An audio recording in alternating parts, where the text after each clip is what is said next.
ഈ visiting card നിങ്ങൾ സൂക്ഷിച്ച് നോക്കൂ. കാണാൻ കഴിയുന്നുണ്ടോ?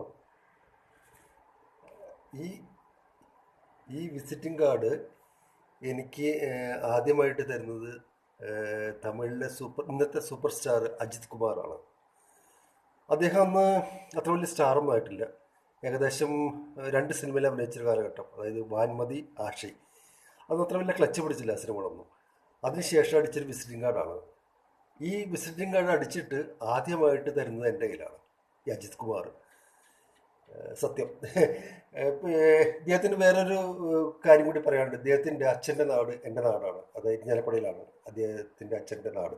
അപ്പോൾ അവൻ്റെ അച്ഛൻ്റെ നാട്ടുകാരൻ എന്നൊരു പരിഗണന എനിക്കുണ്ടായിരുന്നു. അപ്പോൾ ചെന്നൈയിൽ എനിക്കൊരു കോഫി ഹൗസ് ഉണ്ടായിരുന്നു, അപ്സര കോഫി ബാർ. അപ്പോൾ അതിൻ്റെ ജസ്റ്റ് ഓപ്പോസിറ്റ് ആയിരുന്നു അജിത് കുമാറിൻ്റെ വെല്ലിശൻ്റെ ആർഎൻഡെക്സ് എന്ന് പറഞ്ഞൊരു എക്സ്പോർട്ടിംഗ് കമ്പനി. അപ്പോൾ അജിത് വെല്ലിശനെ കൊണ്ടുവന്നാക്കുകയും തിരിച്ചു കൊണ്ടുവന്ന് പോകുന്നതൊക്കെ അജിതിൻ്റെ അച്ഛനൊക്കെയാണ്. അപ്പോൾ അവിടെ തന്നെയാണ് കൂടുതൽ സമയം സ്പെൻഡ് ചെയ്യാറ്, എക്സ്പോർട്ടിംഗ് കമ്പനിയിലാണ്.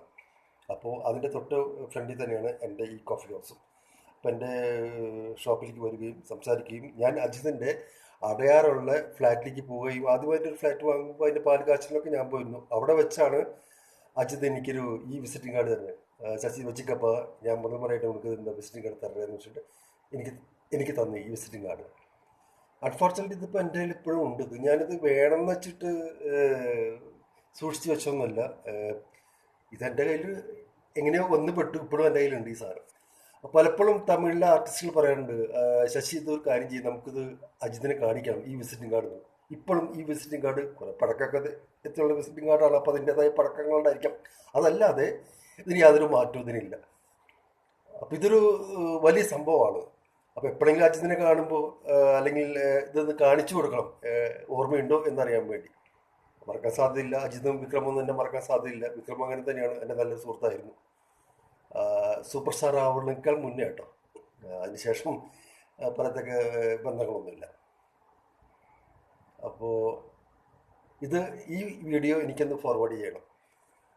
അജിതിൻ്റെ ഓർമ്മയിൽ അത് ഉണ്ടോ ഇല്ലേ എന്നുള്ള കാര്യം അറിയണമല്ലോ. അതിനു വേണ്ടിയാണ്. Okay, bye. Thank you. By.